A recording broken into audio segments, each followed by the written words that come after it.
Next is Dr. Kuwar Harshit Rajveer. Dr. Kuwar Harshit Rajveer. Best astro coach Haridwar doctor Kunwar Harshit Rajveer. है। और दोस्तों एक बहुत ही खास बात है इनकी, जहाँ पे हमारे अंदर बहुत सारे मिथ्स हैं ग्रहों में जिनसे हम डरते हैं, क्योंकि आज हमारे पास बहुत कुछ है जानने के लिए। तो शुरुआत करना चाहती हूँ कुंवर साहब, मैं शुरुआत करना चाहूंगी। पहले 2 एपिसोड से हमें बहुत अच्छा रिस्पांस आया है, तो आप बताएंगे एस्ट्रोलॉजिकल ट्रीटमेंट लेना क्यों जरूरी है? जो भी व्यक्ति किसी विद्या या किसी ज्ञान को धारण किए हुए है, तो ये उसका दायित्व है, ये उसका धर्म है कि ये ज्ञान की प्रवाह, ये ज्ञान की गंगा ये बहती रहे। किसी को बोल दिया गया है कि आपको ऑपरेशन कराना, तो क्या एस्ट्रोलॉजी इतना हेल्प कर सकती है कि वो उसका, और अगर कोई चाहे कि ना हो, क्या एस्ट्रोलॉजी ऐसा हेल्प कर सकती है? अगर किसी रोग की या किसी चीज की शुरुआत है, मतलब एक गंभीर अवस्था में कोई चीज आ गई है, तो फिर उसका त्वरित उसका उपचार ही सबसे अच्छा श्रेष्ठ उपाय है। जैसे कि हमें अभी कुंवर साहब ने बताया कि चैंटिंग से बहुत फर्क पड़ता है, लेकिन उसको कुछ करने का तरीका है, उसका उच्चारण कैसे होना चाहिए। आप सभी लोग धीरे धीरे जानते हैं, क्योंकि हम सभी लोग सनातन संस्कृति से बिलोंग करते हैं। हम महान भारत के नागरिक हैं और हमारे यहाँ शुरू से ही, जन्म से ही संस्कार प्रारंभ होने लगते हैं, और बल्कि जन्म के पूर्व से ही संस्कार हमारे यहाँ प्रारंभ होते हैं। मंत्र को आपने बोला कि शुद्ध अवस्था में करें, तो ऐसे विमेन है जब उनकी मेंस्ट्रुअल साइकिल चलती है, क्योंकि हर चीज के दौरान गुजरना होता है और उनको मंत्र जाप करना है रोज नियमित करना है, तो फिर कैसे करें? अंतर्मन में करिए, क्योंकि अंतर्मन में अंतरात्मा हर समय के लिए शुद्ध अवस्था में, जो आत्मा है वो परम पवित्र है।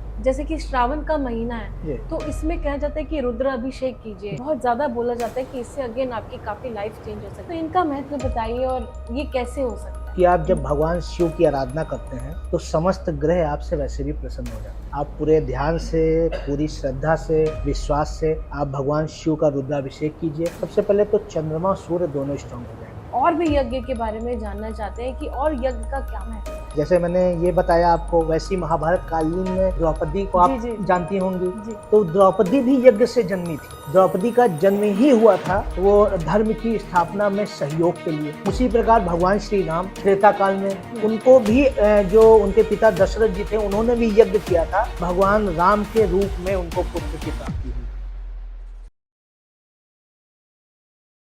नमस्कार दोस्तों, आपका बहुत बहुत स्वागत है हमारे इस एस्ट्रोलॉजी के इस यात्रा में, जो हमने शुरू करी है पिछले 2 एपिसोड से। आपका सबसे पहले तो मैं धन्यवाद करना चाहूंगी कि आपने हमें इतने ही कम समय में इतना सारा प्यार दिया, और आपको इन एपिसोड से बहुत ही फर्क पड़ रहा है। काफी लोगों ने हमें मैसेज भी भेजा है कि हमारे एक्सपर्ट के बताए हुए उपायों से आपकी जिंदगी बदलना शुरू हो गई है, तो उसके लिए आपको तहे दिल से शुक्राना है। आज का एपिसोड फिर से बहुत स्पेशल होने वाला है, क्योंकि जैसे कि हम अपनी बीमारी, अपने जीवन में कोई भी प्रॉब्लम आती है, बीमारी आती है, तो किसी एक्सपर्ट, किसी डॉक्टर के पास जाते हैं, ट्रीटमेंट लेते हैं। इसी तरह से जब हमारे ग्रहों पे कोई प्रॉब्लम आ जाती है, जब हमारी जिंदगी उथल पुथल होने लगती है और हमारे ग्रह हिल जाते हैं, तो भी हमें एस्ट्रोलॉजिकल ट्रीटमेंट लेना पड़ता है। और उससे अच्छी बात क्या होगी जब हमारे पास खुद एक विख्यात एस्ट्रोलॉजर हो, जो हमें ये बताएं कि किस तरह से डिफरेंट रेमेडीज करके हम अपनी जिंदगी बदल सकते हैं। तो हमेशा की तरह मैं स्वागत करना चाहती हूँ हमारे बहुत ही प्यारे एस्ट्रोलॉजर साहब। तो हमारे बीच में मौजूद हैं डॉक्टर कुंवर हर्षित राजवीर जी, जो कि हमेशा की तरह हमें आज फिर से बहुत सारे गूढ़ मंत्र देने जा रहे हैं। आपका बहुत बहुत स्वागत है, और आपका भी बहुत तहे दिल से शुक्राना है सर कि आप यहाँ पे आते हैं, अपना समय निकालते हैं और हमारे इन दर्शकों के लिए कितना सब कुछ अपने, कहते हैं ना, आपकी विद्या का धन हमें देके जा रहे हैं। तो once again welcome. Thank you so much. Kunwar साहब, मैं शुरुआत करना चाहूंगी कि पहले 2 एपिसोड से हमें बहुत अच्छा रिस्पांस आया है, लोगों के जीवन में बहुत फर्क आया, और आज मैं वो सवाल भी आपसे डिस्कस करना चाहूंगी जो लोगों ने अपने बहुत सारे सवाल भेजे हैं। उससे पहले मैंने बात करी थी एस्ट्रोलॉजिकल ट्रीटमेंट की। ये एक बहुत ही ऐसा पर्टिकुलर सा शब्द है, क्योंकि ट्रीटमेंट बहुत सारी बीमारियों का होता है, सब डॉक्टर्स हैं, आप अपने ही इस विद्या के डॉक्टर हैं, तो आप बताएंगे एस्ट्रोलॉजिकल ट्रीटमेंट लेना क्यों जरूरी है? देखिए, सबसे पहले तो बहुत बहुत धन्यवाद आपका। और जैसा कि आपने कहा कि आना मतलब, और यहाँ पे लोगों को उपचार बताना या किसी दोष का उपाय निवारण बताना, तो ये तो देखिए, जो भी व्यक्ति किसी विद्या या किसी ज्ञान को धारण किए हुए है, तो ये उसका दायित्व है, ये उसका धर्म है, कि ये ज्ञान की प्रवाह, ये ज्ञान की गंगा ये बहती रहे, क्योंकि ये ज्ञान पे ये अपना अधिकार नहीं है। हम लोगों ने भी ये जो शिक्षा है वो हम अपने गुरुओं से सीखी है, हम अपने जो सनातन संस्कृति है, जो हमारे वेदास हैं, हमारे जो एस्ट्रोलॉजी की विधाएं हैं, उनसे हमने सीखा है। तो वो चीज़ें जब हम आगे बढ़ाते जाएंगे तो हम अपने दायित्व की पूर्ति भी करते जाएंगे। और जब आप बात करती हैं एस्ट्रोलॉजिकल ट्रीटमेंट की, तो सबसे पहले हमको ये समझना होगा कि ट्रीटमेंट तो आपने जैसे बताया कि मेडिकल साइंस का सब्जेक्ट है या वर्ड है। तो देखिए मेडिकल साइंस में भी आप देखती होंगी कि जैसे आपको कोई समस्या महसूस होती है तो सबसे पहले ब्लड सैंपल लिया जाता है जी। और जब ब्लड सैंपल लिया जाता है तो उसके माध्यम से आपके ब्लड को के मतलब द्वारा तमाम सारी जांचें होती हैं। तो वो उसके बाद डायग्नोस होके आता है कि आपके लीवर में क्या समस्या है, आपकी किडनी में क्या समस्या है, या आपके अन्य मतलब शरीर में क्या समस्याएं हैं। और जब ये डायग्नोस होके आता है उसके बाद कोई डॉक्टर उसकी मेडिसिन देता है, अदरवाइज जहाँ पे कोई सर्जरी की जरूरत पड़ी तो सर्जरी करता है। तो ये जैसा उनका मतलब एक ट्रीटमेंट है, वैसे हम लोग एस्ट्रोलॉजिकल ट्रीटमेंट की बात करते हैं। ये जो ज्योतिषीय उपचारात्मक विधियां हैं ये काफी प्रकार की होती हैं, भिन्न भिन्न प्रकार की हैं। जैसे हम अगर कोई ग्रह से संबंधित समस्या आ रही है किसी कुंडली में, या कोई मतलब दोष वगैरह है, तो वैसे तो आजकल जो चलन में है छोटी छोटी उपाय, छोटे छोटे रेमेडीज करके हम उसको कम अवश्य कर सकते हैं। लेकिन अगर हम पूरी तरीके से कोई मतलब ट्रीटमेंट लेते हैं तो वो जड़ से भी चीजें खत्म हो जाती हैं। अगर हम वो अपने शरीर में वो तत्व की स्थापना या ऊर्जा को जगाते हैं तो वो लाभ होता है। तो और ये कहने का मतलब ये है कि अगर किसी को बोल दिया गया है कि आपको ऑपरेशन कराना है, तो क्या एस्ट्रोलॉजी इतना हेल्प कर सकती है कि वो उसका, और अगर कोई चाहे कि ना होए तो क्या एस्ट्रोलॉजी ऐसा हेल्प कर सकती है? बिल्कुल। देखिए अगर किसी रोग की या किसी चीज की शुरुआत है जी, मतलब एक गंभीर मतलब अवस्था में कोई चीज आ गई है तो फिर उसका मतलब त्वरित उसका उपचार ही सबसे अच्छा श्रेष्ठ उपाय है। अदरवाइज पहले अगर व्यक्ति जान गया है कि किस ग्रह के कारण ये समस्या आई है, क्योंकि जैसा कि हमने बताया कि ये जो हमारी जीवन यात्रा है, जन्म से लेके जीवन पूर्ण होने तक जो भी घटित हो रहा है वो ग्रहों के अधीन ही है। ये हर व्यक्ति, हर मनुष्य, हर श्रोता, हर जातक ये जान ले, और ये एक भावना अपने अंदर जब धारण करेगा तब वो इससे अटैच हो जाएगा और वो इन चीजों को खुद समझने लगेगा, उसको पता भी चलने लगेगी और उसका ये उपाय कर लेगा उस दोष का, उस ग्रह की अवस्था का। मानिए कोई की मार्केस की दशा चल रही है या कोई अष्टम भाव का स्वामी है की दशा चल रही है, छठा भाव, जैसा कि रोग और ऋण और शत्रु का भाव होता है छठा भाव। तो अब छठे भाव में कोई ऐसा ग्रह आया जो प्रभावी हो गया तो कोई ना कोई रोग आपके शरीर में दे ही देगा। तो उसका उपचार करके, उसका दान करके, उसकी रेमेडीज करके हम उससे बच सकते हैं।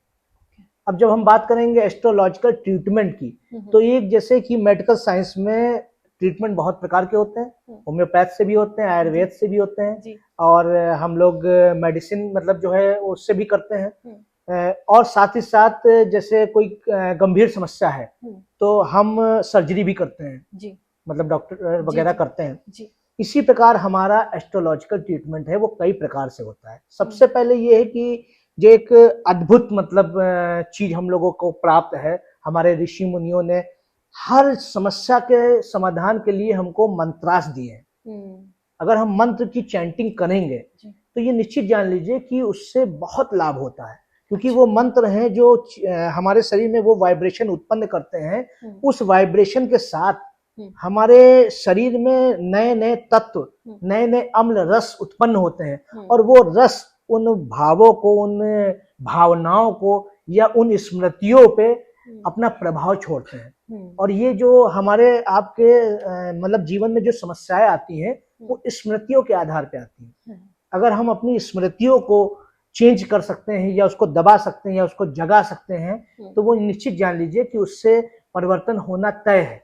और अगर किसी रोग की स्मृति हमारे भीतर जागृत हुई है और उससे विपरीत जाकर हमने उस ग्रह का, जिस ग्रह के कारण ऐसा हुआ है, हमने उसको मतलब प्रभावी ढंग से उसके मंत्र की चैंटिंग कर ली, उस देवता की आराधना कर ली, तो वो मान के चलिए कि हमको उससे छुटकारा मिल जाएगा।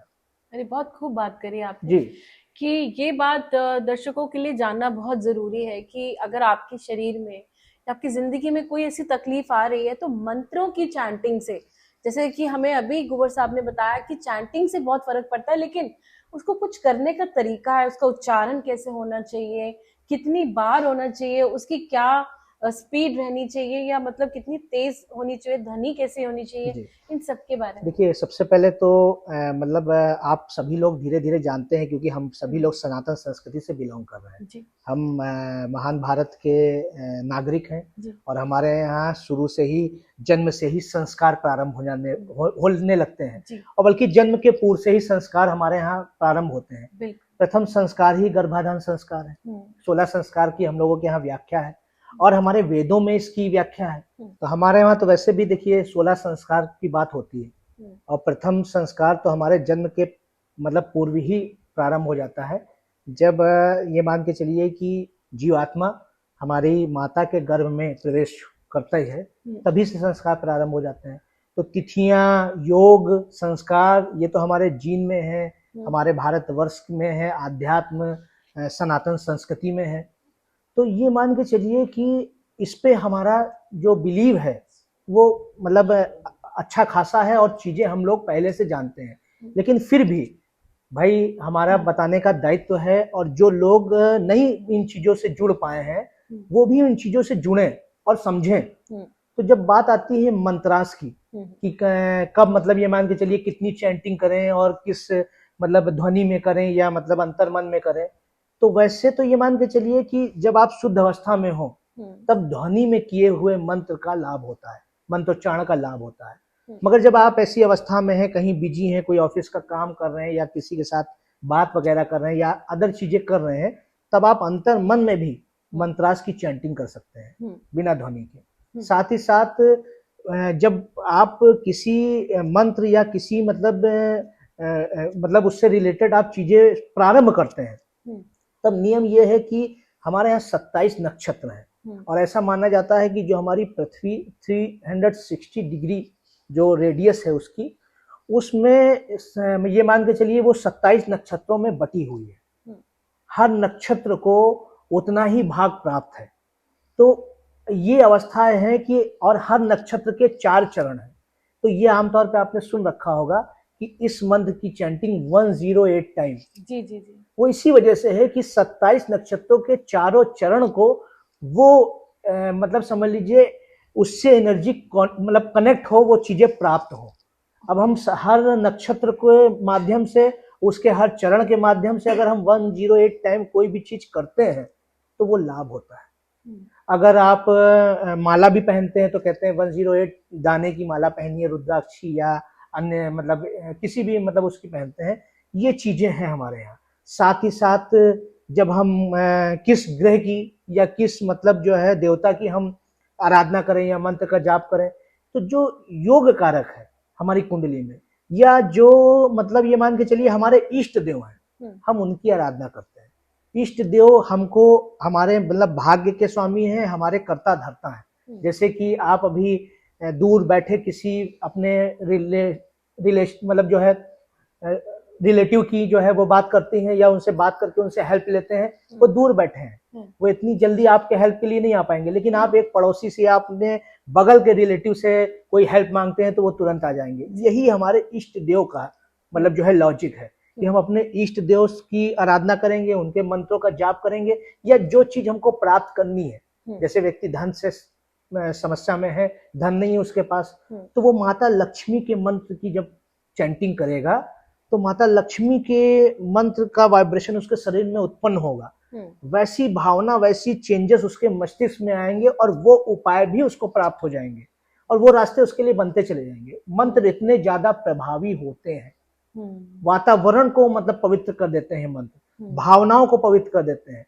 ये हो गया हमारे एस्ट्रोलॉजिकल ट्रीटमेंट का फर्स्ट स्टेप। जी। सेकंड, हम यंत्रों के माध्यम से लाभ ले सकते हैं। एक सवाल और मेरे मन में आ रहा है कि जैसे मंत्र को आपने बोला कि शुद्ध अवस्था में करें, तो ऐसे विमेन है जब उनकी मेंस्ट्रुअल साइकिल चलती है, क्योंकि देखिए हर चीज के दौरान गुजरना होता है और उनको मंत्र जाप करना है, रोज नियमित करना है, तो फिर कैसे करें? अंतर्मन में करिए। क्योंकि अंतर मन में अंतरात्मा पर मतलब हर समय के लिए शुद्ध अवस्था में है। जो आत्मा है वो परम पवित्र है, और ये शरीर है कि हम कभी ऐसी अवस्था में बैठे हैं या ऐसे वातावरण में हैं जो दूषित है या जो भी चीजें हैं, तो हम मतलब शरीर नहीं करें, दैट टाइम हम अंतर मन में करें, क्योंकि अंतर मन के विचार को तो आप रोक नहीं सकते हैं। मानिए आप जैसी कंडीशन आपने बताया उस कंडीशन में व्यक्ति है, स्त्रियां हैं, तो क्या ऐसा तो है नहीं उनके मन में भगवान का ख्याल नहीं आता होगा? भले उस समय आप स्पर्श नहीं कर सकते हैं, ख्याल तो आता ही है। तो इसका मतलब मन जो कर रहा है, जो ख्याल आपको दे रहा है परमात्मा प्रकृति, वो इसका मतलब वो एक्चुअल है। आप अपने मन में प्रभु का जो है ध्यान कीजिए, उन मंत्रों की चैंटिंग कर सकते हैं आप, लेकिन ध्वनि के साथ मत करिए, क्योंकि ध्वनि जब है तो वो आपके जीवा से स्पर्श होकर, शरीर से स्पर्श होकर निकलेगी। और इन केस अगर ऐसी चीजें हैं आपके उसमें। दूसरा, जैसे मैं यंत्र के माध्यम से बता रहा था, जो है ज्योतिषीय जो लाभ कैसे प्राप्त कर सकते हैं, तो जो एस्ट्रोलॉजिकल ट्रीटमेंट यंत्र के माध्यम से है, जैसे हम और आप जो मोबाइल यूज कर रहे हैं, ये भी यंत्र है जी। और हमारे हजारों वर्ष पूर्व के जो मतलब हमारे ऋषि मुनियों ने, हमारे सुपर साइंटिस्ट ने ये जो हमको यंत्र दे रखे हैं, बता रखे हैं, तो यंत्र का बहुत मतलब ये मान के चलिए बहुत लाभ है। वो जब आप उसको प्रयोग में लाएंगे, उस चीजों को अपने जीवन में उतारेंगे, उस विधि से उसको समझ लीजिए उपयोग करेंगे, तो निश्चित तौर पे आपको यंत्र की शक्ति का भी आभास हो जाएगा। एक जो हम मोबाइल यूज करते हैं उसको डेली चार्ज करते हैं, और वो ग्रहों की गणनाओं, नक्षत्रों की गणनाओं को, राशियों की गणनाओं पे, देवताओं की दिशाओं पे, वातावरण के माध्यम से वो यंत्र हमारे ऋषि मुनियों ने हम लोगों को दे रखे हैं, बता रखे हैं। तो यंत्र जैसे मैंने काफी बारी सुना है कि श्री यंत्र होता जी, है जी, और ऐसे काफी ऐसे यंत्राज होते हैं जिसकी पूजा करी जाए, मंदिर में रखना चाहिए। जी बिल्कुल। तो उन्हीं यंत्रों के बारे में मैं उन्हीं यंत्रों के बारे में बता रहा हूँ कि जैसे वो मतलब समझ लीजिए शोध करने के पश्चात हमारे पास आए, और यंत्रों का इफेक्ट होता है। जैसे बहुत से लोग जो एस्ट्रोलॉजी को नहीं मानते हैं लेकिन वास्तु को मानते हैं। अब ये मान के चलिए वास्तु तो वस्तु के आधार पर निकलता है, और एस्ट्रोलॉजी तो हमारे वेदों का मुख्य अंग है, छठा अंग है, और ये भी कहा गया है कि नेत्र है। जो एस्ट्रोलॉजी है वो वेदों का नेत्र है, तो वो सबसे ऊपर की श्रेणी का विषय है। लेकिन चलिए जो लोग प्रैक्टिकली एक भावना रख लिए हैं कि मैं इन चीजों को नहीं मानता हूँ, तो वो भी यंत्र को के फॉर्मूले को अप्लाई कर रहे हैं और यूटिलाइज कर रहे हैं अपने लिए। ऐसा मैंने देखा है, काफी शॉप्स में मैं जाती हूँ जी, तो कहीं ना कहीं पेस्ट ऐसे लगा रहता है कि कुछ जी जी कोई पिक्चर पेस्ट होगी जी, या ऐसा मैंने देखा है जहाँ पे आपका ध्यान जाता है। Yes yes. और ज्यादातर मैंने ऐसे दुकानों पे देखा है, जैसे कोई भी व्यापार की कर रहे हैं तो उन्होंने रखा है। उसका क्या महत्व है? क्योंकि मैं देखती हूँ कि कई जगह पे लगा है तो दिखता है कि उनका काम भी बहुत अच्छा है। उसका इफेक्ट है, तभी लोग इतने लोग दुनिया में यूज कर रहे हैं। वो मतलब दिशाओं के आधार पे, वो मतलब मंत्रों के जो बीज मंत्र हैं उनको लेकर बनाया गया है। और उसका मतलब ये स्थिति है कि जब आप उसको देखकर, उसको सामने रख के, जैसे आपने एक भावना होती है मंदिर में व्यक्ति क्यों जाता है, मंदिर में जाकर जो ध्यान है वो अन्य चीजों से हट जाता है। मन जो है वो जो एकाग्रता मंदिर में प्रदान हो जाती है जी। मंदिर जी। मतलब मन को जो है वो स्थिर कर देता है जी। वो है मंदिर। तो जब हम मंदिर में जाते हैं तो चीजें बिल्कुल एकाग्रता प्रदान करती हैं। हम उस देवता की उतने समय बिल्कुल सब कुछ भूल के उसकी मतलब जो है आराधना में लग जाते हैं। उसी प्रकार आपने शंख की ध्वनि का महत्व समझा होगा अपने जीवन में। आपने जब मंदिर आप जाते हैं तो घंटे की ध्वनि का महत्व समझा होगा कि वो बिल्कुल आपके जो अदर जो विचार हैं, जो नेगेटिविटी, उसको बर्न कर देती है ये चीजें। इसी प्रकार जैसे मैंने यंत्र की बात की, थर्ड जो है वो मतलब ज्योतिषीय ऐसे उत्पाद हैं जैसे रत्न वगैरह हो गए, ये रुद्राक्षा हो गए। तो बहुत लोग धातु हो गई, जैसे किसी का, बहुत लोगों को कहते हैं कि गुरु ग्रह थोड़ा सा वीक है तो आप स्वर्ण पहन लीजिए, चंद्रमा वीक है तो चांदी पहन लीजिए। ये भी हमारी माँ धरती से निकली है। तो सारे रत्न हैं, सारे जो है ये मान के चलिए रुद्राक्ष है, ये प्रकृति द्वारा प्रदत्त है हमें। पर जहाँ तक मैं आपको जानती हूँ तो आप बिल्कुल भी इस चीज में रत्नों को लेके आप ज्यादा नहीं करते, आपके और ही तरीका, आप शायद रुद्राक्ष के द्वारा लोगों को हील करते हैं। देखिए रत्न का ये कारण ये रहता है कि अब इसका व्यापारीकरण हो गया है जी। बहुत ज्यादा। ऑथेंटिक चीजें धीरे धीरे मतलब दूर हो गई हैं, कमी हो गई है उनकी। और मतलब मार्केट में देखा जाता है कि बहुत उसकी जगह सब्स्टिट्यूट या लोकल चीजें आ गई हैं, वो मतलब जेन्यून नहीं है। अदर मतलब कई देशों से, क्योंकि अब इतनी बड़ी इंडिया में समझ लीजिए जिस हिसाब से पॉपुलेशन है उस हिसाब से लोगों का बिलीव है, लोगों को लाभ भी हो रहा है। तो चाइना इसका बहुत बड़ा मतलब हब बन गया है ये सारी मतलब नकली चीजों का, नकली मतलब रत्न बनाने का। तो वो चीजें आजकल लोग उसको ज्यादा मतलब यूज में ला रहे हैं, जबकि उसका कोई प्रभाव नहीं होता। वो सिर्फ जस्ट एक मतलब कलर मात्र समझ लीजिए उसका लाभ होता है। जैसे हम अपने जीवन में अगर हमको कोई समस्या चल रही है, जैसे बुद्ध की समस्या चल रही है, तो हम ग्रीनरी अपने पास रख लें, ग्रीन कलर अपने जीवन में उपयोग में ले आए, तो वो रंग का जैसे लाभ होता है, मात्र उतना लाभ अब रत्नों के माध्यम से रह गया है। क्योंकि जेन्यून जो जेम्स स्टोन है वो मिलना अब थोड़ा सा मुश्किल हो रहा है, और उसकी या तो कॉस्ट इतनी ज्यादा हाई है कि हर आदमी यूज नहीं कर सकता है। जबकि रुद्राक्ष है वो सभी के पहुंच में है, क्योंकि रुद्राक्ष इतना मतलब कॉस्टली नहीं होते हैं, वो साधारण तरीके से उपलब्ध भी हो जाते हैं, और उनकी जेन्युइनिटी पे भी बहुत ज्यादा वो नहीं है कि संदेह है। तो इसी प्रकार से अगर मेष लग्न से जो मीन लग्न के बीच के जो भी जातक हैं, जो 12 लग्नें होती हैं, उनमें सभी के लिए अलग अलग मुखी रुद्राक्ष है। जैसे 2 मुखी से लेके वैसे तो कई मुखी तक का वो है, मगर 2 मुखी से 12 मुखी तक की जो रुद्राक्ष होते हैं वो हमारे जीवन में काफी सारे परिवर्तन लाते हैं, और वो ग्रहों के आधार पे है।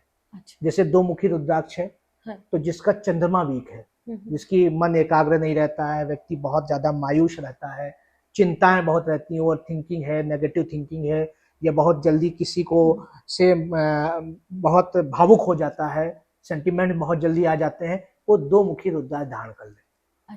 और कोशिश करे कि उसको उसके जल को भी वो पी सकता है। तो बहुत सारे उसके अंदर परिवर्तन आपको देखने को मिलेंगे।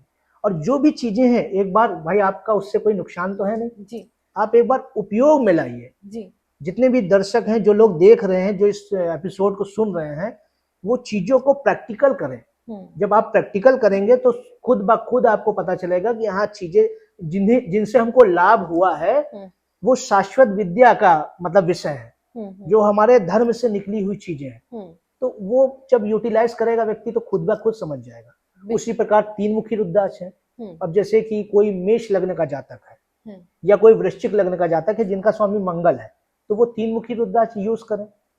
उससे ये लाभ है कि व्यक्ति को जैसे क्रोध बहुत आता है, या व्यक्ति मतलब साहस में कमी है, कोई चीज करना सोचता रह जाता है लेकिन कर नहीं पाता है, तो वो भी साहस में कमी है। जब मंगल वीक होता है तो या तो बहुत ज्यादा अग्रेशन दे देता है, और या तो ऐसी भी अवस्थाएं आती हैं कि वो सिर्फ सोचता रह जाता है, उसके अंदर मतलब साहस की क्षति हो जाती है, क्षय हो जाता है, तब वो 3 मुखी रुद्राक्ष यूज करें।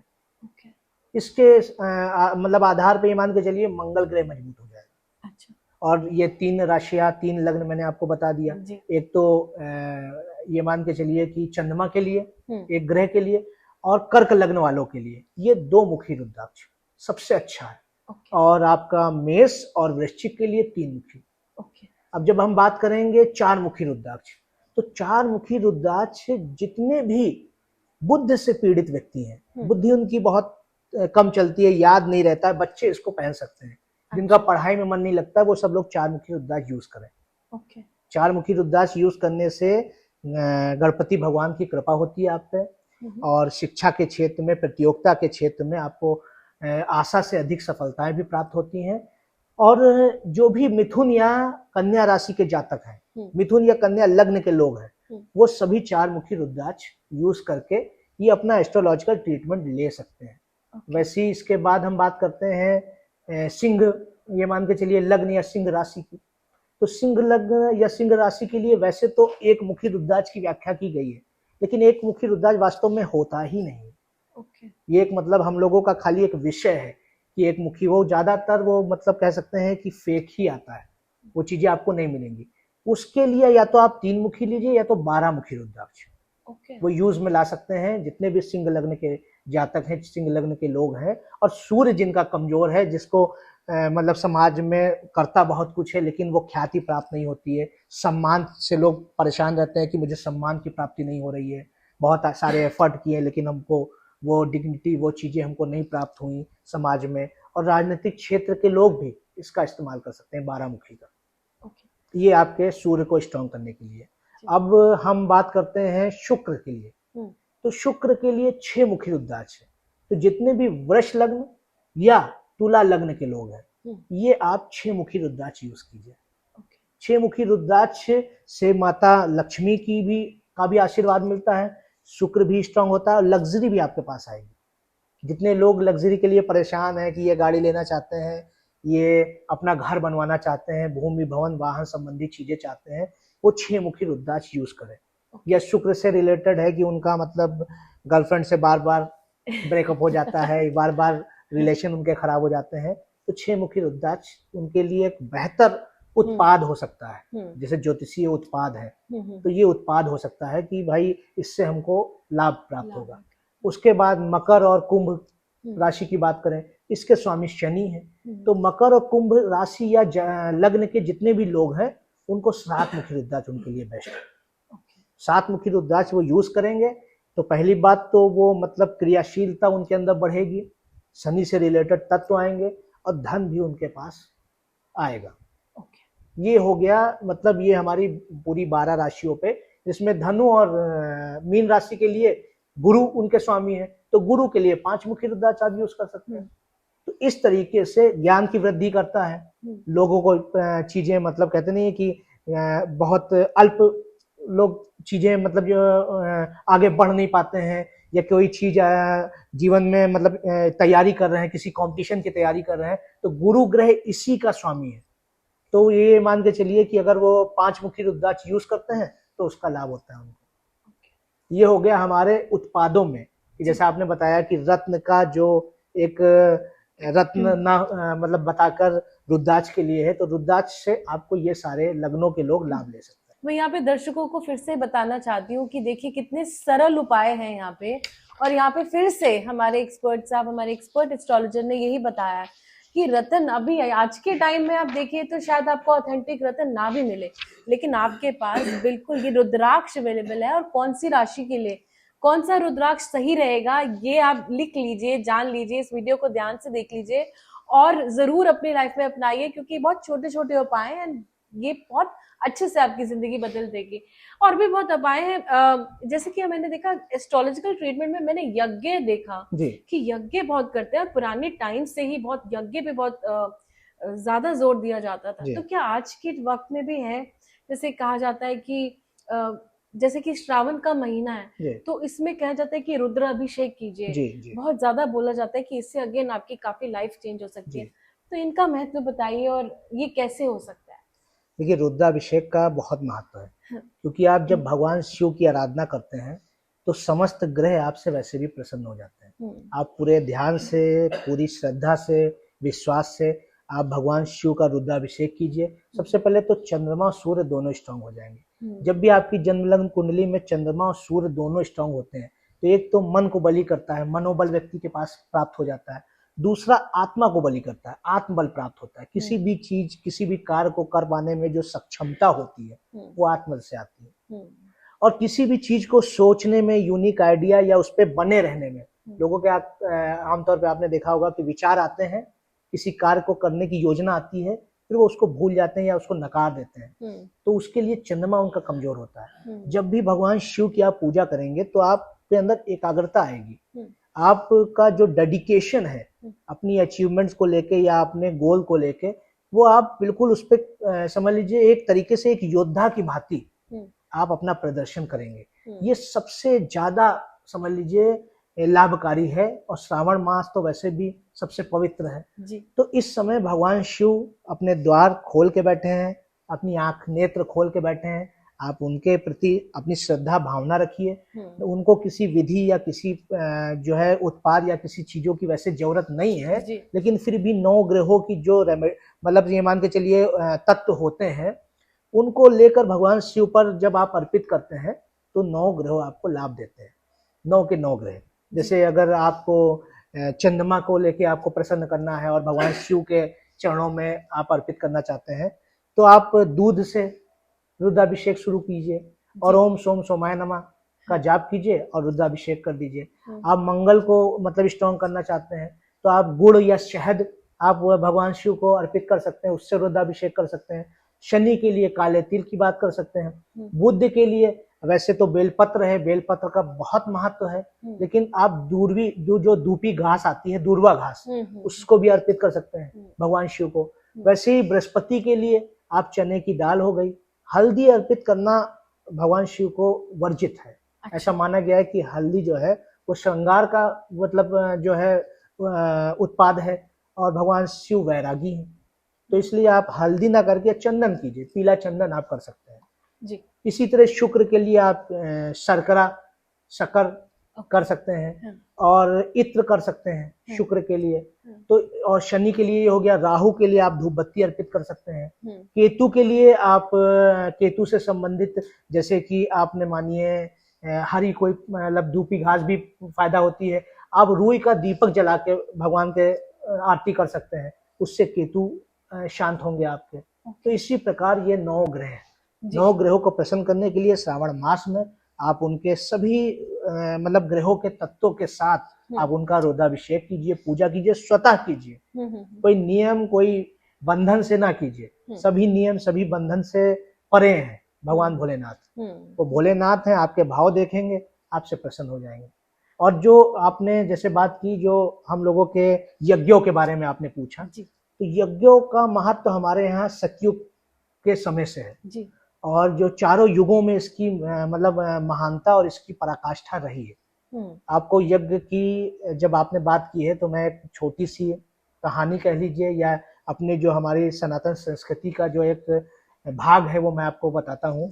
सभी आप महाभारत के विषय में सभी लोग जानते होंगे, हम सभी जानते हैं। तो महाभारत काल में जो अर्जुन थे उनके जो पौत्र थे, तो ये मान के चलिए उनके लड़के का नाम अभिमन्यु था, जानती होंगी आप। और उनके पौत्र थे राजा परीक्षित। तो राजा परीक्षित ने एक ऐसी भूल कर दी थी कि एक साधु बैठे थे, कलयुग का मतलब प्रारंभ हो चुका था, तो उन्होंने भी अपने मस्तक पे स्वर्ण मुकुट धारण कर रखा था, जिससे उनकी मति भ्रम हो गई थी, भ्रष्ट हो गई थी। तो एक साधु बैठे थे, तो उन्हीं के गले में उन्होंने एक मरा हुआ सांप उनको पहना दिया। अच्छा। जिसके कारण ये मान के चलिए कि उनको श्राप मिला कि तक्षक नाग उनको डस लेगा और उससे उनकी मृत्यु हो जाएगी। फिर जब तक्षक नाग ने उनको डस लिया तो जो राजा परीक्षित का जो पुत्र था उसका नाम था जन्मेजय। तो जन्मेजय को ये जब पता चला कि तक्षक नाग ने हमारे जो है ये मान के चलिए पिता का जो है सर्पदंश कर लिया है और वो मतलब ये अवस्था हो गई कि उन्होंने शरीर त्याग दिया है, तो उसने एक यज्ञ किया। आपने हमारे जो है रामधारी सिंह दिनकर जी ने इस पे एक पुस्तक भी लिखी है, जन्मेजय का यज्ञ। आपने सुना होगा इसके बारे में, सभी लोग सर्च करें और रामधारी सिंह दिनकर जी को भी पढ़ें, उन्होंने बहुत अच्छी अच्छी चीजें लिखी हैं। तो ये मान के चलिए कि जब वो यज्ञ किया तो सारे समस्त संसार के जो सांप थे वो सब आके उसी यज्ञशाला में, उसी यज्ञ की वेदी में ही जाके भस्म होने लगे।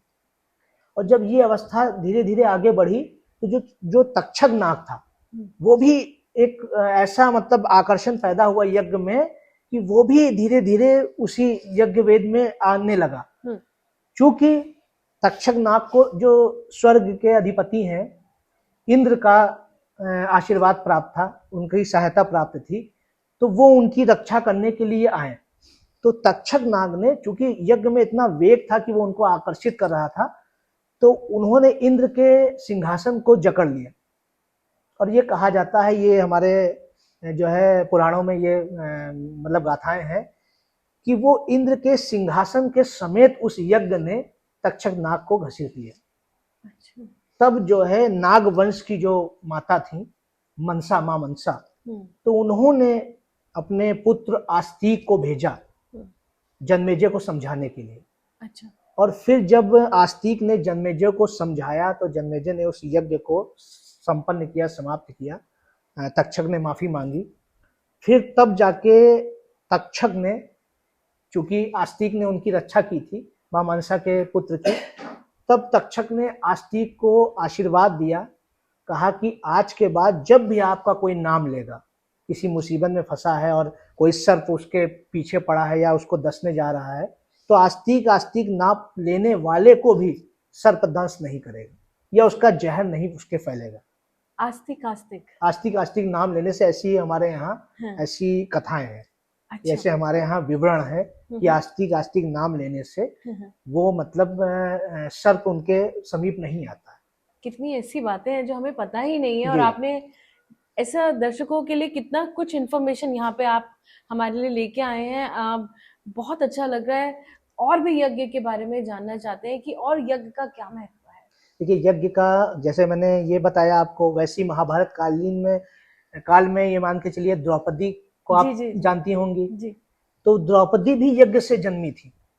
द्रौपदी का जन्म ही हुआ था वो धर्म की स्थापना में सहयोग के लिए। उसी प्रकार भगवान श्री राम त्रेता काल में उनको भी जो उनके पिता दशरथ जी थे उन्होंने भी यज्ञ किया था, तब भगवान राम के रूप में उनको पुत्र की प्राप्ति हुई थी।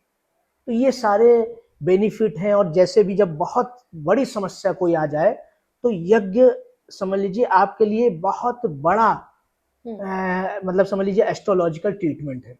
और सारे भी ट्रीटमेंट है, जैसे मैंने आपको बताया कि एक और ट्रीटमेंट है नजरिए में बदलाव का। जैसे व्यक्ति एक नजरिया बना के बैठा हुआ है, कोई समस्या से जूझ रहा है, कोई समस्या उसको मतलब घेरे हुए है, तो वो अपना सोच अपनी प्रकृति मतलब बदल दे। अब जैसे कोई व्यक्ति आलसी है और शनि उसकी दशा या 7.5 आ गई, तो वो आलस को त्याग दे। या कोई धूर्त व्यक्ति है, झूठ या अन्य चीजें अधर्म करता है, तो धर्म के प्रति अपने जो है उत्साह को बढ़ा ले, अपनी चीजों को बढ़ा ले, धर्म के प्रति उत्साहित हो जाए वो, तब ये मान के चलिए कि वो उसने अपने नजरिए में परिवर्तन कर लिया। ये भी एक एस्ट्रोलॉजिकल ट्रीटमेंट है। उपवास व्रत वगैरह जैसे लोग रखते हैं, आप सभी लोग रखते हैं, ज्यादातर घर की महिलाएं, ज्यादातर वैभव लक्ष्मी का व्रत है, बृहस्पतिवार का व्रत है, सोमवार का व्रत है, लोग रखते हैं, तो उससे भी देखिए लाभ होता है, तभी लोग रख रहे हैं। तो ये भी हमारे एस्ट्रोलॉजिकल ट्रीटमेंट के अंतर्गत आता है। जी। तो यहाँ पे हमने देखा कि एक नहीं कितने ऐसे इलाज हैं एस्ट्रोलॉजी में, और बड़े सरल उपाय हैं ये। अगर आप चाहते हैं कि आप आपकी जिंदगी में किसी बीमारी से जूझ रहे हैं और अगर डॉक्टर से दवाई ले रहे हैं, तो अगर आप एस्ट्रोलॉजी की दवाई भी ले लें तो डेफिनेटली आपकी जिंदगी बदल सकती है। और जब आपके पास ऐसे एक्सपर्ट एस्ट्रोलॉजर हो जिन्होंने कितनी सारी हमें पुरातन चीजें बताई हैं। और अभी जो आपने एक बहुत ही गूढ़ मंत्र दिया कि आस्तिक बोलने से आपको सांप भी नहीं डसेगा, मुझे नहीं लगता था कि हमें कभी भी किसी को ये बात पता होगी। तो बहुत अच्छा इंफॉर्मेशन जो आप हमें दे रहे हैं उसके लिए आपका बहुत बहुत शुक्रिया है। कुंवर साहब, मैं आपको बताना चाहती हूँ कि हमारे एपिसोड में बहुत प्यार मिला है और बहुत सारे लोगों ने सवाल भी भेजे हैं, तो मैंने उन्हें प्रॉमिस किया था कि इस बारी में वो सवाल जरूर लूंगी। तो कुंवर साहब, और भी कोई ट्रीटमेंट्स हैं क्या? ये बहुत सारे जो है एस्ट्रोलॉजिकल ट्रीटमेंट हैं जी। आप जैसे किसी से ब्लेसिंग्स ले सकते हैं जी। कोई सिद्ध पुरुष है, कोई महात्मा है, कोई अपनी ऊर्जा को अपने अंदर निहित करके बैठा है, बहुत सारे उसने मंत्र की चैंटिंग की है, पूजा की है, देवों का आशीर्वाद लिया है, सत्कर्म किए हैं, उनसे भी आप लाभ ले सकते हैं। इसी प्रकार जैसे माता पिता से भी आप आशीर्वाद लेते हैं तो उनके भी आशीर्वाद से आपको लाभ होता है। तो ये जो है एक इसको आशीर्वाद की एस्ट्रोलॉजिकल ट्रीटमेंट कहेंगे। इसी प्रकार सेवा के द्वारा मैंने सुना है कि आपके घर में अगर बिटिया है तो कन्या रूप है, तो अगर आप ऑफिस जा रहे हैं तो कन्या का चरण स्पर्श करें, तो ये भी बहुत फायदेमंद है। इसी प्रकार सेवाओं के द्वारा जैसे आप किसी पशु, किसी पक्षी, किसी बेबोल जानवर या किसी असहाय व्यक्ति की सेवा भी करते हैं, वो भी एक आशीर्वाद है, वो भी एस्ट्रोलॉजिकल ट्रीटमेंट है। जैसे बताया जाता है कि केतु खराब है तो आप स्वान की, डॉगी की मतलब जो है डॉग की मतलब जो है सेवा कीजिए, बृहस्पति है तो गाय के लिए कर लीजिए, और राहु प्रॉब्लम दे रहा है तो आप पक्षियों की सेवा कीजिए। तो इस प्रकार से ये सेवाओं के द्वारा है। आप किसी मतलब ऐसे दीनहीन व्यक्ति की जो मतलब किसी के आश्रित है, ऐसे व्यक्ति की आप सेवा कीजिए, अपने घर में अपने माता पिता की सेवा कीजिए। इसके द्वारा भी ये भी एक एस्ट्रोलॉजिकल ट्रीटमेंट है।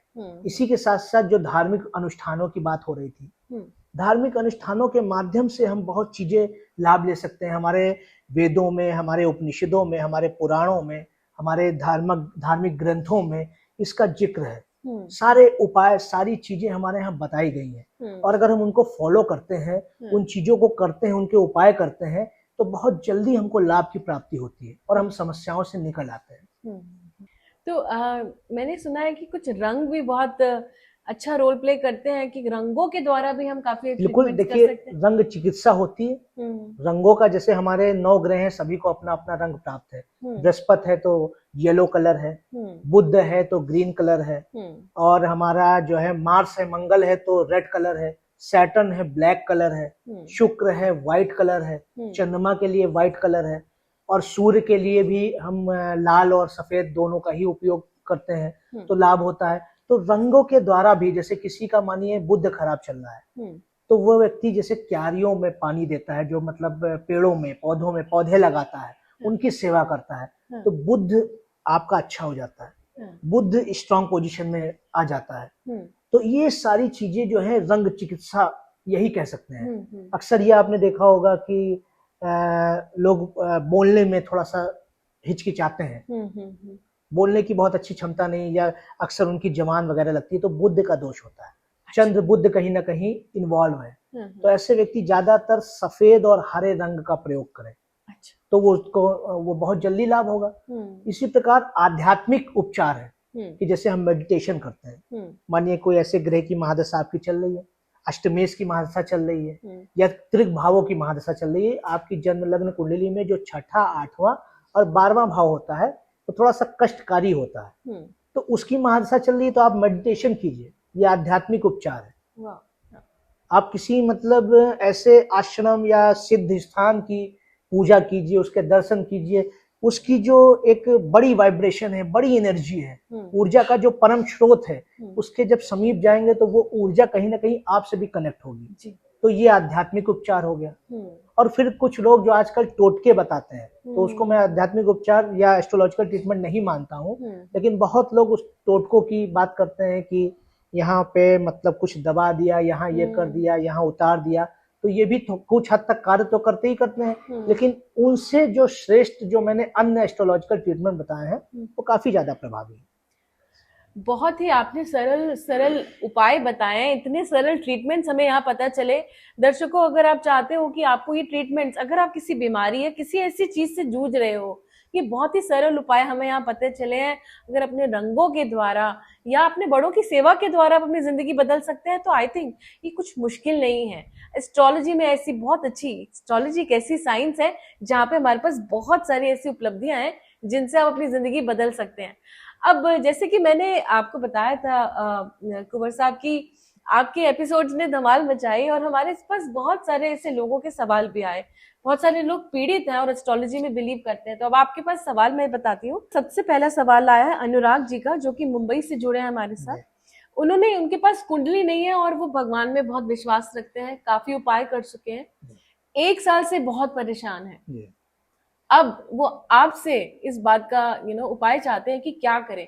भगवान का विश्वास तो ठीक है, लेकिन कैसे इसको ठीक कर सकते हैं अपनी लाइफ को। देखिए, जब आपके पास आपकी कुंडली नहीं होती है जी, तो ऐसा नहीं है कि ये मान के चलिए कि आपका कोई उपचार नहीं है। जैसे मानिए कोई रिपोर्ट्स नहीं है, मगर एक ऐसे डॉक्टर के संपर्क में आके या ऐसे एस्ट्रोलॉजर के संपर्क में आके आप अपनी चीजें जो उसको बताएंगे भी नहीं, तब भी वो जान जाएंगे। लेकिन अगर आपकी समस्या आपको पता है कि हाँ भाई मुझे धन की समस्या है, मुझे जॉब की समस्या है, तो आपके जो उस समस्या के जो मतलब समझिए दाता है, जो उस समस्या मतलब उस समस्या का जो निवारण करता है, कि उससे उसको बाहर निकाल सकते हैं।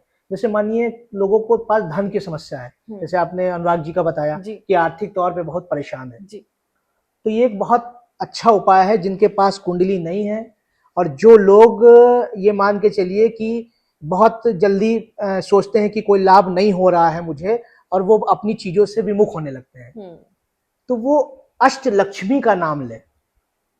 नियमित मतलब आप पूजा पाठ जो करते हैं वो करते रहिए, उसके साथ साथ एक ये रेमेडी ले लीजिए कि जो लोग आर्थिक तौर पे समस्या में, वो अष्टलक्ष्मी का नाम ले। 8 प्रकार की लक्ष्मियां होती हैं, उनके नाम मात्र से ही आपको जो धन की समस्याएं हैं उसका समाधान हो जाएगा। और वो ये स्थिति आएगी आपको कि वो जो धन प्राप्त होगा वो संतोषजनक होगा, आपको संतुष्टि देने वाला होगा। उसमें बहुत मतलब आपकी जो एक होता है कि एक व्यक्ति ने पैसा आया उसके पास और वो फिर चला गया, ये स्थायित्व देने वाला होगा, आपको जीवन में आगे उठाने वाला होगा। तो आप अष्टलक्ष्मियों का नाम लीजिए। पहला आदि लक्ष्मी, धन लक्ष्मी, धान्य लक्ष्मी, गज लक्ष्मी, संतान लक्ष्मी, और उसके साथ साथ जो है धैर्य लक्ष्मी, और जो है वीर लक्ष्मी, विद्या लक्ष्मी, ये अष्ट लक्ष्मी का नाम हो गया। तो इनका नाम लेने से, इसका नाम लेने से मात्र से ही मतलब पूजा जब आराधना आप कीजिए तो माता लक्ष्मी के सामने आराधना करते हुए दीपक जलाइए या अपना ध्यान कीजिए और अष्ट लक्ष्मी का नियमित नाम लीजिए। जो भी लोग मतलब ये अष्ट लक्ष्मी का नाम लेते हैं उनके घर में धन की समस्या नहीं होती है।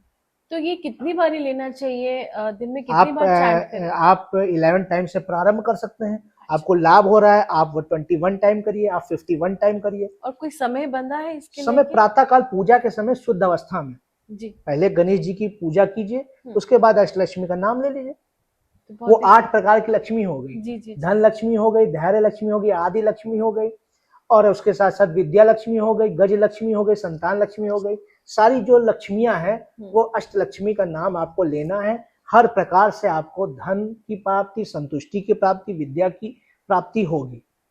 तो आपका जीवन एक मतलब नए आयाम पे पहुंच जाएगा। और ये रेमेडी लोग करके देखें, अष्टलक्ष्मी का नाम लेके देखिए कितनी आप प्रफुल्लित होते हैं, फायदेमंद रहता है आपके लिए। वाह भी वाह। तो अनुराग जी, अगर आप हमें देख रहे हैं, सुन रहे हैं, ये एपिसोड को प्लीज अपने अंदर उतार लीजिए कि कितने छोटे सरल उपाय से आप सिर्फ लक्ष्मी माँ के 8 लक्ष्मी, अष्टलक्ष्मी का नाम जाप करने से ही अपनी आर्थिक स्थिति बदल सकते हैं। और अनुराग जैसे काफी ऐसे लोग पीड़ित हैं जो फाइनेंशियल प्रॉब्लम से जूझ रहे हैं, तो उनके लिए ये बहुत ही छोटा और सरल उपाय है, बिल्कुल मुश्किल नहीं है। इसको करने से क्या चेंजेस आ जाएंगे, आई एम श्योर बहुत बढ़िया चेंज आएंगे। हमारा दूसरा सवाल है हिमानी जी का, जो कि उत्तराखंड से हमारे साथ जुड़ी हैं। वो कह रहे हैं कि मैंने बहुत नाम जाप किया है, मतलब 2-2 घंटे जाप किया उन्होंने पिछले 5 साल से, वो यही कर रही हैं, लेकिन उन्हें कोई फर्क नहीं पड़ रहा, ना उनकी शादी हो पा रही है, ना ही उनको कोई अच्छी नौकरी मिल रही है। और मैं जानती हूँ कि ऐसे एक हिमानी नहीं, ऐसी बहुत सैकड़ों हिमानियां होंगी जिनके साथ ये प्रॉब्लम चल रही है। और एक समय आता है जब आपकी शादी नहीं होती तो डेफिनेटली बहुत हर्ट करती है ये बात। तो इसका क्या उपाय रहेगा? देखिए, अगर उनको मतलब उनके पास कुंडली है उनकी जी, तो उनके सप्तम भाव के स्वामी का पहली बात तो उनको उपाय करना चाहिए। लेकिन अगर वो एस्ट्रोलॉजिकल ट्रीटमेंट ना लेके नाम जप का सहारा ले रही हैं और नाम जप से लाभ नहीं हो रहा है, इसकी शिकायत कर रही हैं, तो जब भी कभी ऐसा हो कि व्यक्ति नाम जप के माध्यम से ही लाभ चाहता है, तो वो फिर मतलब अपनी वाणी के द्वारा मतलब वाइब्रेशन के द्वारा इस तरीके से नाम ना लेके वो श्वासा प्रारंभ कर दे। अच्छा, नियमित तौर पे। और उसकी कोई यहाँ पे मतलब समझ लीजिए बाउंडेशन नहीं है कि आपको 2 घंटा करना है, 1 घंटा करना है या 5 घंटे करना है, नहीं। जब भी आपके स्मरण में आया, जिसको आप अपना इष्ट मानते हैं या जिसको आप अपना देवता मानते हैं, जिनके प्रति आपका आकर्षण है, जिनके प्रति आपकी श्रद्धा है, उनके मतलब उनका नाम जो है आप अपने हृदय में अपनी श्वास में प्रारंभ कर दीजिए, जिसको श्वासा कहते हैं। श्वास सिमरन चलता ही रहे, जैसे श्वास चलता रहे। तो जैसे आपने सीताराम का मतलब जो है या राधा कृष्ण का श्वासा प्रारंभ किया, तो जब आप श्वास ले रहे हैं तो राधा बोलिए और जब श्वास छोड़ रहे हैं तो कृष्ण बोलिए। अच्छा। एक समय ऐसा आएगा कि आप कुछ भी कार्य कर रहे हैं तो आपका वो ऑटोमेटिक जो आपकी धड़कनें हैं उनमें आप इनका नाम सुनने लगेंगे।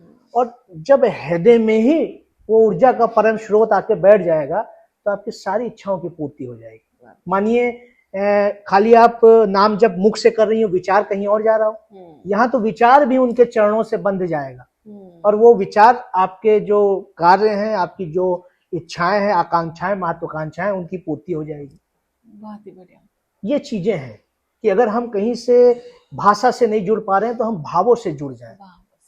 बस ये है कि श्रद्धा और विश्वास, ये हर एक चीज में हमको एक मतलब एक मजबूत डोर की तरह बांधे रखते हैं। बिल्कुल, बहुत सही कहा। तो हिमानी जी, अगर आप देख रहे हैं हमें इस समय, तो एक बहुत ही ज्यादा महत्वपूर्ण बात यह है कि श्रद्धा और विश्वास रखिए। आपका ये जाप कभी खाली नहीं जाएगा। वो कहते हैं ना कि आपने बीज बो दिया है, वो कभी तो अंकुरित होगा ही। और जैसे कि ये कह रहे हैं, जैसे हमें अभी कुंवर साहब ने बताया है कि आप अब अपनी श्वास श्वास में सिमरन कीजिए और देखिए कैसे आपकी जिंदगी बदलेगी। मैं जरूर इस बात पे विश्वास करती हूँ। ना ही कोई हिमानी, ऐसी बहुत सारी मेरी बहनें होंगी जो ये देख रही हैं, जो किसी ना किसी प्रॉब्लम से पीड़ित हैं। तो अगर आपको नाम जाप करना है तो श्वास श्वास में कीजिए। अब अगला सवाल हमारा है, बहुत ही अच्छा सवाल आया। तृप्ति जी हैं जो जुड़ी है हमारे साथ, वो एस्ट्रोलॉजी सीख रही हैं। अब उनका ये सवाल है कि एक एस्ट्रोलॉजर होने के नाते उनके कौन कौन से ऐसे ग्रह जो उनके लिए अच्छे होने चाहिए, वो चाहती हैं कि आप एक पूरा पॉडकास्ट इस पे कीजिए। तो आप अभी फिलहाल के लिए क्या कहना चाहेंगे? देखिए, शॉर्ट कट में मैं ये कहना चाहता हूँ कि एक एस्ट्रोलॉजर के लिए सभी ग्रह जब तक उसके अच्छे नहीं है तब तक वो एक मतलब परफेक्ट एस्ट्रोलॉजर नहीं बन सकता है। क्योंकि जब तक कि उसके ज्ञान की पराकाष्ठा पे वो नहीं होगा, तब तक कि जब चीजें ही उसको मालूम नहीं होगी तो वो लोगों को बताएगा क्या, उपाय क्या बताएगा, या कोई योग है, कोई दोष के बारे में क्या बताएगा। तो उसके लिए बृहस्पति आपका अच्छा होना चाहिए। साथ ही साथ राहु अच्छा होना चाहिए कि युक्ति नहीं पता होगा उसको कि कैसे उसके दोषों का, उसकी समस्याओं का निवारण करना है। तो ये एक नई योजना, नई युक्ति जो देते हैं वो राहु देते हैं। केतु अच्छा होना चाहिए क्योंकि आध्यात्मिक आपको जो एक चरमता पे लेके जाता है, आध्यात्मिक चरमता पे वो केतु ही लेके जाते हैं। तो वो केतु के साथ यात्रा करनी पड़ती है, तो उसके लिए केतु अच्छा होना चाहिए। चंद्रमा इसलिए अच्छा होना चाहिए कि वो मन की एकाग्रता, लोगों के को पढ़ाने में, लोगों को सिखाने में या स्वयं सीखने में। साथ ही साथ सूर्य अच्छा होना चाहिए क्योंकि जब तक सूर्य अच्छा नहीं होगा तो आज व्यक्ति एस्ट्रोलॉजी सीखेगा जरूर, लेकिन उससे उसको लाभ नहीं होगा। जितनी भी चीजें हैं सूर्य समझ लीजिए लाभ के कारक हैं, मतलब प्रतिष्ठा सम्मान के कारक सूर्य ही है।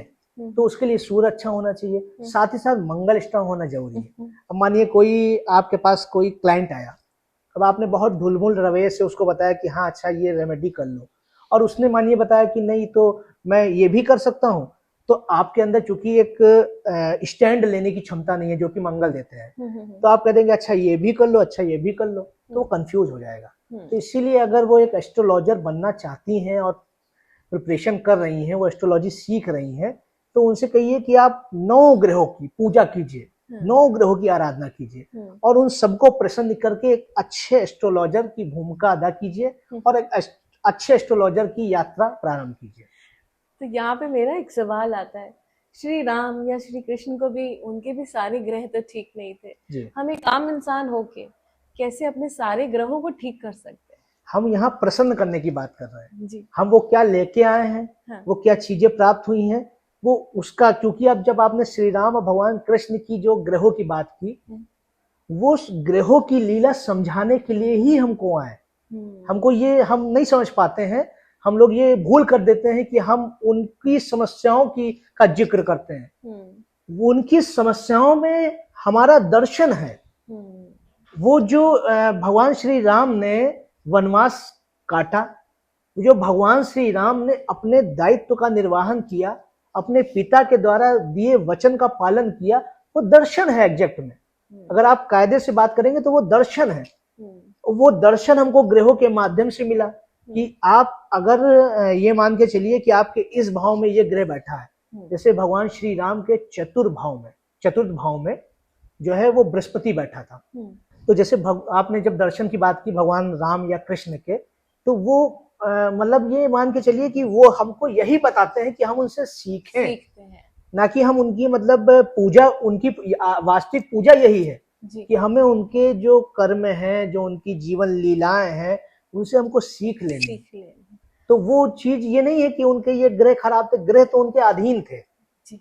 उनके मतलब कोई ये नहीं है कि उनका शुक्र खराब था, शनि, उनके कई सारे महापुरुष योग पढ़े हैं भगवान राम की कुंडली में। तो उन्होंने एक अच्छे भ्राता होने का, एक उन्होंने सारे दायित्व निभाए, एक अच्छे पति होने का, एक अच्छे पुत्र होने का, एक अच्छा सखा होने का दायित्व, और एक अच्छा भगवान होने का भी दायित्व उन्होंने निभाया। तो जो वो पूरा कर रहे हैं वो हम भी पूरा कर सके। यहाँ पे जो तृप्ति जी को पूरा करना है, वो एक अच्छे एस्ट्रोलॉजर होने का दायित्व पूरा करना है। कैसे अच्छा एस्ट्रोलॉजर वो बने, तो वो जब इन ग्रहों को प्रसन्न कर लेंगे तो अच्छा एस्ट्रोलॉजर बन जाएंगे। बहुत खूब। यहाँ पे देखिए तृप्ति जी, आपको भी बहुत अच्छे से सवाल, क्योंकि मैंने ये चाहा पूछना, क्योंकि देखिए प्रभु राम, श्री कृष्ण, ये भी अपने कर्मों के द्वारा, ये भी अपने ग्रहों के द्वारा बहुत कुछ सिखा के गए हैं। यहाँ पे बहुत सारे लोगों का सवाल आ सकता था हमारे पास, तो मेरे मन में आया तो मैंने जरूर पूछा, लेकिन क्लैरिटी जरूर मिली है। आपको अपने सारे ग्रहों को ठीक करना है अगर आप एक अच्छे एस्ट्रोलॉजर हो। हाँ, अगर आप कुंवर साहब जैसे एस्ट्रोलॉजर बनना चाहते हैं। तो मेरा आखिरी सवाल ये है कि हमें महादशाओं की कैसे प्राप्ति होती है और महादशा का मतलब क्या है? डिटेल में इसके बताइए कि साथ ही किस ग्रह की कितनी महादशा और उसका फल कैसे प्राप्त करें।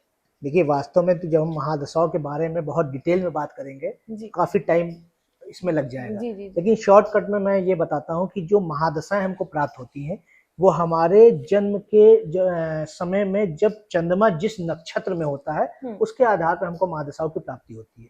अब जैसे मानिए चंद्रमा जो है हमारे जन्म के समय अश्विनी नक्षत्र में है, तो हमें जो महादशा प्राप्त होगी अश्विनी नक्षत्र के स्वामी ग्रह की महादशा से हमारी जीवन यात्रा प्रारंभ होगी। अश्विनी नक्षत्र जो है उसका स्वामी केतु है, तो पहली महादशा हमको केतु की प्राप्त होगी, और केतु की जो महादशा है वो 7 वर्ष की होती है। इसके बाद जो है वो दूसरी महादशा प्राप्त होगी, वो शुक्र की प्राप्त होगी। शुक्र की जो महादशा है वो 20 वर्षों की होती है, और इसके बाद जो तीसरी महादशा हमको प्राप्त होगी वो सूर्य की महादशा प्राप्त होगी। सूर्य की महादशा सबसे कम 6 वर्षों की होती है। इसके बाद हमको सूर्य के बाद हमको चंद्रमा की महादशा प्राप्त होगी, उसकी महादशा 10 वर्षों की होती है। चंद्रमा के बाद हमको मंगल की महादशा प्राप्त होगी, मंगल की महादशा भी केतु की भांति 7 वर्षों की ही होती है। ये सभी लोग याद कर लें, लिख लें, समझ लें। उसके बाद मंगल के बाद अगर हमको जिसकी महादशा प्राप्त होती है वो है राहु। राहु की महादशा हमको 18 वर्षों की मिलती है, और राहु के बाद हमको देवगुरु बृहस्पति की महादशा मिलती है। देवगुरु बृहस्पति की महादशा 16 वर्षों की होती है, और देवगुरु बृहस्पति के बाद हमको जिसकी महादशा मिलती है वो है शनि देव। शनि देव की महादशा जो है वो शुक्र के बाद दूसरे स्थान की महादशा है, वो 19 वर्षों की है, और उसके बाद जो हमको महादशा मिलती है वो है बुध की महादशा जो 17 वर्षों की होती है। इस प्रकार से हमको महादशाओं जो मिलती है वो नक्षत्र के आधार पर मिलती है। ये हमारे जीवन में महादशाओं का खेल है।